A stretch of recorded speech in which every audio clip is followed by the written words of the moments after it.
North Melbourne was the only team with two picks inside the top five, trading down from the initial first pick to nab Harry Sheezel and George Wardlaw.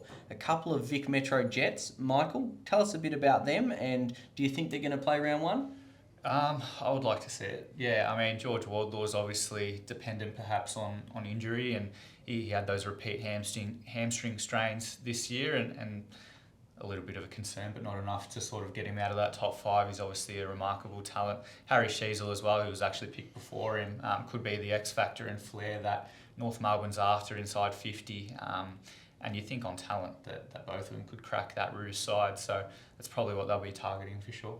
Yeah, and one who won't be cracking in next year, but arguably has as much talent as a lot of those in the top 10, is Braden George. Obviously, did his ACL this year, a Murray Bushrangers prospect. Tell us a bit what Roos fans can look forward to in the future. Just power. So you talk about Sheezel with his sort of X factor and upside in that sense. He's smart. Braden George is just a medium forward with the big frame, really good speed off the mark, and can probably take some pressure off key forwards in the sense that he is that lead up option. He plays well aerially, but most importantly, he kicks goals from everywhere. So he's one who, if he hadn't been injured this year, might have pushed for top 10 status. Ends up in the second round at pick 26, and he's definitely a talent who, once he recovers from that long term setback, then yeah, it could really be anything. Of course, the Roos did a trade with Brisbane, so their next selection was down at 56, and they picked up son of a gun, Cooper Harvey, of course, games record holder Brent's son.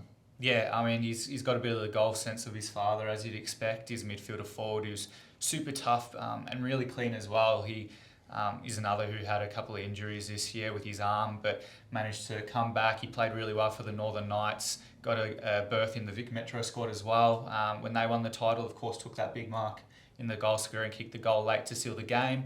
And even for Assumption College in the AGSV competition, they took out the title there. So he's pretty well credentialed, and I mean, it's always good seeing a father-son. Obviously, with the last selection in the national draft, North Melbourne gets a pretty handy selection there too.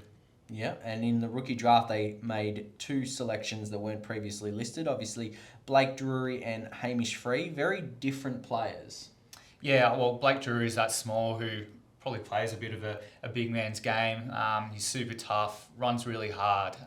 Probably started his career as a high half forward. Likes to play in the midfield as well, but you'd think his hardness, his score involvement numbers bode well to playing forward of centre. So he was first off the board in the rookie draft, and one who was unlucky to miss in the national. And Hamish Free, obviously more of a mature ager, a tall, that point of difference out of South Fremantle, went about his business pretty quietly there, and ends up on an AFL list. So they had sort of touted him throughout the year, and he ends up in blue and white.